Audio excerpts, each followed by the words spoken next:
بسم اللہ الرحمن الرحیم۔ کتاب طب رسول خدا صلی اللہ علیہ وآلہ وسلم سے دروس کا خلاصہ پیش کر رہے ہیں۔ یہ کتاب آیت اللہ تبریزیان کی ہے اور اس وقت ہم صرف پریکاشنز بتا رہے ہیں، پریکاشنز بیماریوں سے بچنے کے لیے کیا کرنا چاہیے۔ بعد میں انشاءاللہ علاج بھی بتائیں گے۔ آج جو پریکاشن بتایا جا رہا ہے یا علاج بھی ہے یہ کہ بعض خواتین کو یہ مشکل ہوتی ہے کہ مینسٹریشن یا ماہواری یا حیض نہیں آتا ہے۔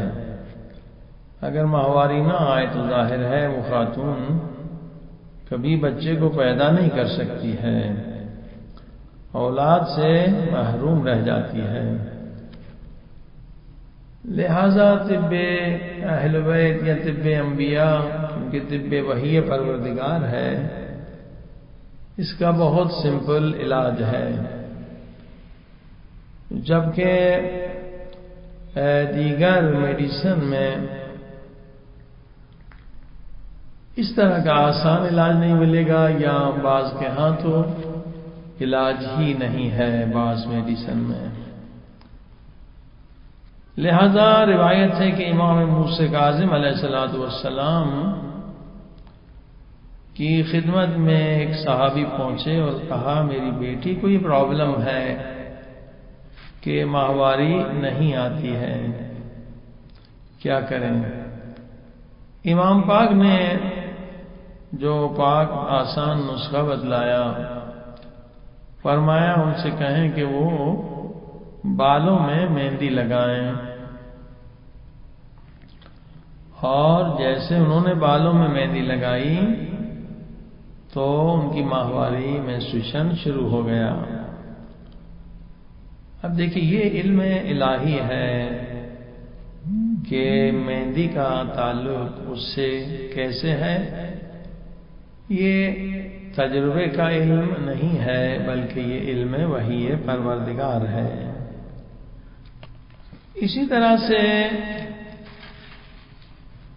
امام علی رضا علیہ السلام نے بھی اس کا علاج بتلایا ہے کہ اگر خدا نخواستہ کسی خاتون کو یہ پرابلم ہو تو کیا کریں؟ پنڈلی کی حجامت کرے۔ پنڈلی کی حجامت پہلے بھی بتا چکے ہیں کہ پاؤں سے اوپر پنڈلی کی حجامت، جو کڈنیز بالکل کام کرنا چھوڑ دیں تو یہ حجامت واقعاً جو حجامت حدیث میں اس کا بہت ذکر ہوا ہے، یہ پہلے بتایا گیا ہے کہ حجامت یہاں بال کاٹنا نہیں ہے، بس خاص طریقے سے گندا خون نکالا جاتا ہے، اور اسلامی حجامت میں دن بھی مخصوص ہوتا ہے، وقت بھی مخصوص ہوتا ہے، تقریباً 1 گھنٹہ لگتا ہے، خون نہیں نکلتا بلکہ گندا کالی سی چیز کوئی نکلتی ہے۔ تو یہ پنڈلی کی حجامت یہ پرانی بیماریوں کے لیے بہت اچھی چیز ہے، اور کڈنی کی بیماری یا ٹیسٹس کی بیماری یا رحم کی بیماری یا مینسٹریشن کی بیماری، اگر مینسٹریشن نہ ہو تو امام نے فرمایا کہ پنڈلی کا حجامت کرائیں۔ البتہ اس سے انسان ضعیف ہو جاتا ہے اور خستگی بھی آ جاتی ہے، لہذا فوراً کوئی جوسز وغیرہ پی لینے چاہیے تاکہ طاقت واپس آ جائے۔ اب خود ایک اور بیماری جو خواتین میں بہت خطرناک ہے اور خواتین کو بہت کمزور کر دیتی ہے اور بلکہ موت کا سبب بھی ہو سکتی ہے، وہ ہے کہ ماہواری یا مینسٹریشن کا خون نہ رکے 1 ہفتے تک۔ اگر یہ آتا رہے تو یہ نارمل ہے، لیکن 1 ہفتے سے زیادہ اگر یہ سلسلہ جاری رہے تو خواتین کے لیے خطرناک ہے۔ لہذا اس کے لیے بھی طب اسلامی میں علاج بتلایا گیا۔ امام علی رضا علیہ السلام سے کسی نے کہا کہ ہماری بیٹی کو یہ پرابلم ہے کہ ماہواری کا خون نہیں رک رہا، تو اب کیا کریں؟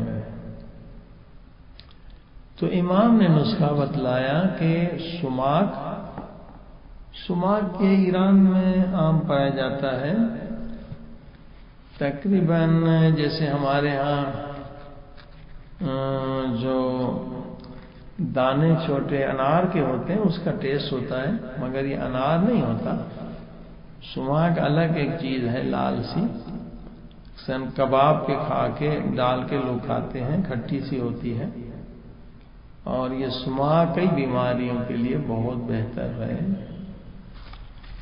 تو سماک اور اس کے ساتھ دھنیا اور 4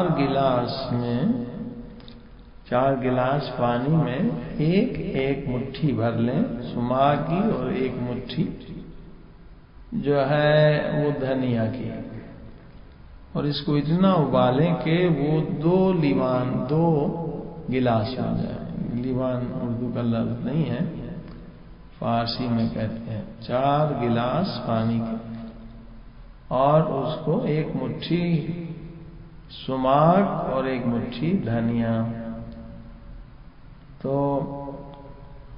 اس میں اس کو اتنا ابالا جائے کہ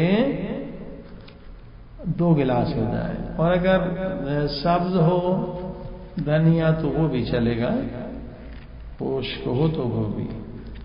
ہر روز جس خاتون کو یہ مشکل ہو آدھا گلاس اس کا پیے، 4 دن پینا ہوگا، اور انشاءاللہ خون جو آنا بند ہو جائے گا۔ اور اگر 1 گلاس کے بعد خون بند ہو جائے تو دوبارہ دیگر پانی پینے کی ضرورت نہیں ہے۔ اسی طرح سے ایک اور حدیث پاک میں اس کا علاج امام محمد باقر علیہ السلام نے بتلایا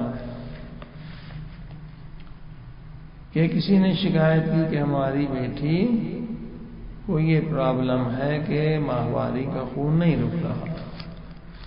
امام نے فرمایا کہ عدس مسور کی دال میں اگر جو ثابت ہو سبز رنگ والی، پاکستان انڈیا میں لال عدس ہوتی ہے، ٹوٹی ہوئی نہیں، ثابت عدس کا سوی، یعنی اس کا پاؤڈر بنا دیا، اس کا بالکل پاؤڈر بنا دیا، اور وہ لیں